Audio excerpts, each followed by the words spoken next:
Time now is 19 minutes past 8. A mother who lost her son in an e-scooter accident has created a short film calling on the government to introduce tighter restrictions on them. Carly Calland lost her 14-year-old son Jacob after the e-scooter he was riding on the back of crashed into a car last month. He suffered a serious head injury and was quickly treated by paramedics who had arrived via air ambulance. Carly joins us now in the studio. Good morning to you.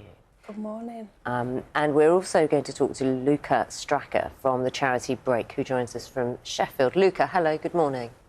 Good morning. Carly, tell us what happened. So Jacob made a split decision and decided to leave the house. He got on the back of a friend's e-scooter and 18 minutes later he was gone. He was a 14-year-old boy and Yes. E-scooters have an appeal. Course. Don't they? And I understand that you and he had conversations about e-scooters. What had you spoken about? He wasn't allowed them. They're dangerous. They're not. You don't understand the roads. You don't understand how fast they go. You can't judge it. So he was never allowed one. He's asked me many times, but the answer was always no. And what was his argument for kind of wanting one, even though he was 14?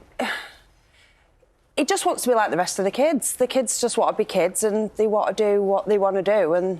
And he just wanted to have one like the rest of everyone else. And you'd said to him they were dangerous. Yep. How specifically were you explaining this to him? Because everyone knows if you've got a teenager, they come back at you. Oh, of course don't they do. My no is a no. It's as simple as that. It's not. They're dangerous. That's all I could ever tell him. No, you're not having one. They're dangerous. So, Carly, you've suffered a terrible loss. I But have. off the back of that, you are seeking to get some changes. Just give us a sense of what it is you think needs to be done. So I released the video just to put it out there that basically this is what a split decision can make. So we are trying to campaign to not ban scooters. Let's learn about them. Let's learn about. But the risks, the Yeah. concerns, the risks and the safety, and whether, I mean, I'm speaking for you here. I know it's not easy talking Yeah. about these things, but this is about making sure people understand the risks associated and Yes. whether there are enough precautions around it, or even laws. Yeah, it's about let's learn. Let's stop selling them to children under 18 who don't have a license, who don't know the roads. Like let's learn about it rather than ban it. Yeah, OK, let's pick up with Luca. Morning to you, Luca. You're a campaigns manager. The organisation's called Break. I mean, Carly has perfectly explained from the worst of situations what her concerns are. Can you give us a sense of what the laws are around the use of e-scooters? Well, actually, the use of privately owned e-scooters that we're talking about it's illegal to use them on any kind of roads or pavements or cycle paths. They're only allowed in not in public land, basically. The only kind of use of e-scooters that is allowed is where there's the rental schemes. There's kind of certain governmental rental schemes around the country. And for all that, you have to have a certain category of driving licence and you have to follow the rules of the road.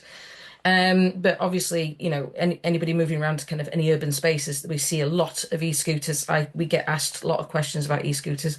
People are using them on a regular basis.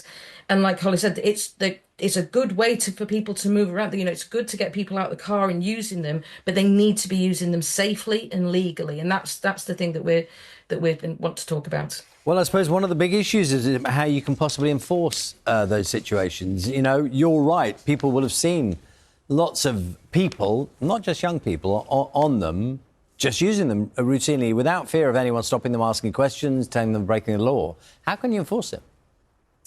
Well, I mean, first off, I don't think a lot of people know that it's illegal. And that's one of the first things that we need to do is to be telling people that you can't actually use them unless it's that kind of government kind of trial schemes.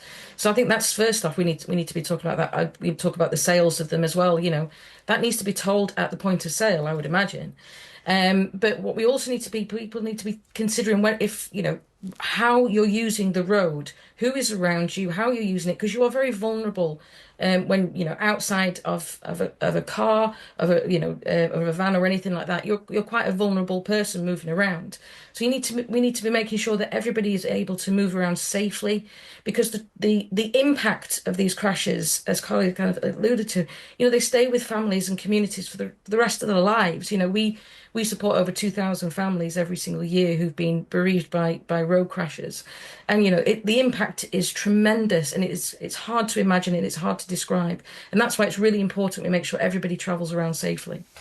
Carly, you've spoken to your local MP. I have. And what have you asked in terms of help?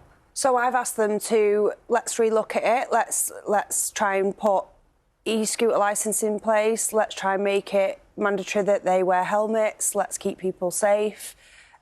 Stop selling them to people under the age of 18 because anyone can get their hands on them, and I just don't think it's right. So I'm just asking for them to relook at it and let's change it and make it safe for people. I dare say, Carly, since you've started campaigning and talking to people, you've probably had people talking directly to you, have you, asking those questions? Yes, we have, because people think that I'm here to ban them, and it's not the case. I want to do that. I just want everyone to be safe. Like when we get in a car, we have to put a seatbelt on. When they get on a scooter, they should have to put a helmet on. It's as simple as that. It's about thinking about their next step, and that's why the video is so raw, because I want people to understand that there's consequences to their actions. We appreciate you coming on so far. I know it's not easy. Thank you very much, Thank Carly. you. And also, Luca, thank you for your time this morning. Luca is the campaigns manager with the organisation Break. Thank you very much.